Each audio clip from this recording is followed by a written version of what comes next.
Well, now that my garage behind me is finished, we've been able to bring all the cars home. So today, we thought we'd go out for a little drive in these two, the Superformance S1 and the Westfield Mega S2000. How's that for a name for a car? This is my son, Max, who is rather tall for a very short car. We'll also have Natasha, the Wonder Puppy, coming along with us. But first of all, we have to stop for gas because there is none in my car. And then we're going to drive up to Ravensview.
Both of these cars are inspired by Colin Chapman's iconic 1950s Lotus 7. But while they share the same roots, they are very different interpretations of the theme.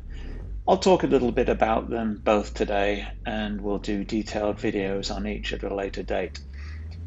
Both are lightweight, both have 4-cylinder 2-litre engines, but that's pretty much where the similarities end.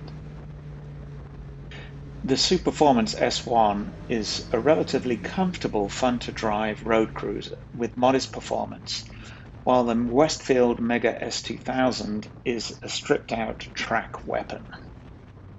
The S1 has a stubby appearance, primarily because it was designed to suit, in their words, 6'4", 250-pound Americans.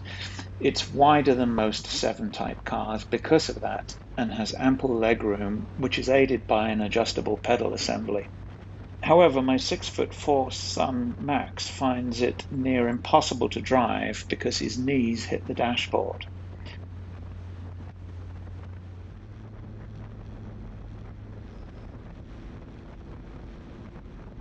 Despite appearances, the S1 is not a kit car. They were factory assembled in Port Elizabeth, South Africa, and imported primarily into the United States, where owners were responsible for fitting the engine and gearbox.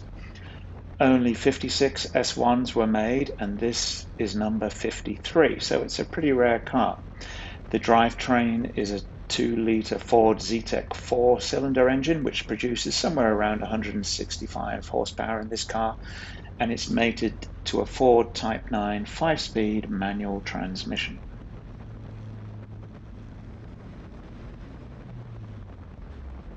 Weighing a tad over 1,400 pounds, performance is sprightly but not spectacular, hitting 60 miles an hour in a little under 5.5 seconds, and it musters a top speed of 125 miles an hour, and I think that is before its aerodynamic qualities of a brick take over. The suspension uses AA arms and coilovers at the front and a solid rear axle in the rear, controlled by a Mumford link with bell crank operated coilovers. Damping is not adjustable. Wilwood 4-pots all round do the stopping. Inside, the seats are well padded. There is a heated windshield and a rudimentary heater. There is a lockable glove box and trunk, and while there is a soft top, I rarely use it, but the side screens with adjustable windows are a godsend to reduce wind buffeting.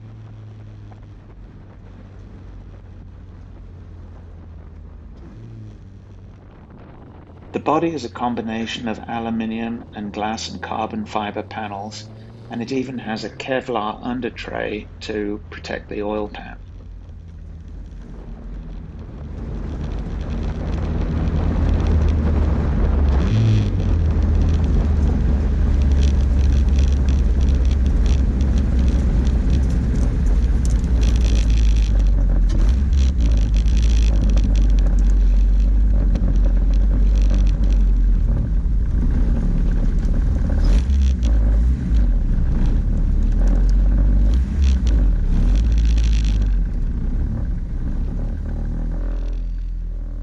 The Westfield is a different beast altogether.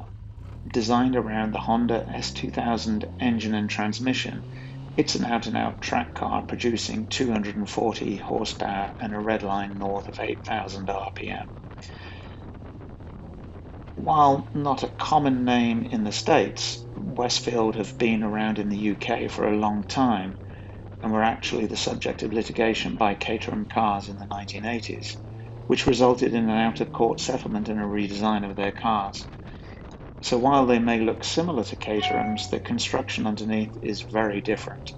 For one thing, Westfield's bodywork is all glass fibre, while Caterham's use a combination of glass fibre and aluminium, much like in the Superformance. The spat with Caterham led Westfield to update their design, and they actually pioneered the use of independent rear suspension and a wider chassis, something that other 7S manufacturers have subsequently followed. The name is a bit unique, and it refers to the car's predecessor, the Westfield Mega S, which used a 1300cc Suzuki Hayabusa motorbike engine.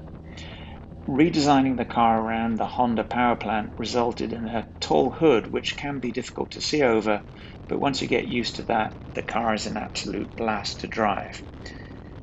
The interior is Spartan to say the least.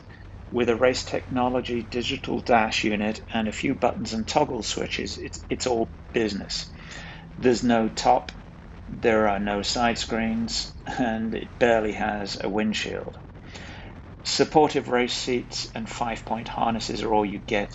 No upholstery or carpets here, but there is plenty of room. My 6'4" son fits relatively comfortably, and the removable steering wheel helps exit and entry. The ride is firm but very accurate. With lightweight Reynolds tubing and fully adjustable dampers, the suspension can be tuned precisely, giving outstanding performance on the track. The steering is lightning quick. I do have to admit one of my concerns was the relatively low torque output of the engine, particularly at low revs. It was one of the criticisms of the Honda S2000 car. But with a similar weight to that of the Superformance and a retuned ECU, I found it's not an issue at all, either on the track or on the road.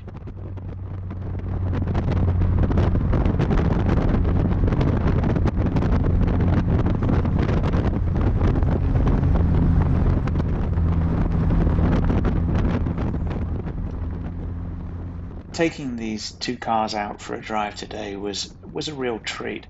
Not only because I haven't been able to drive them for a while because of all the work that's been going on at the house, but because I was able to share the experience with my son Max, who I really haven't seen this year because of everything that's been going on.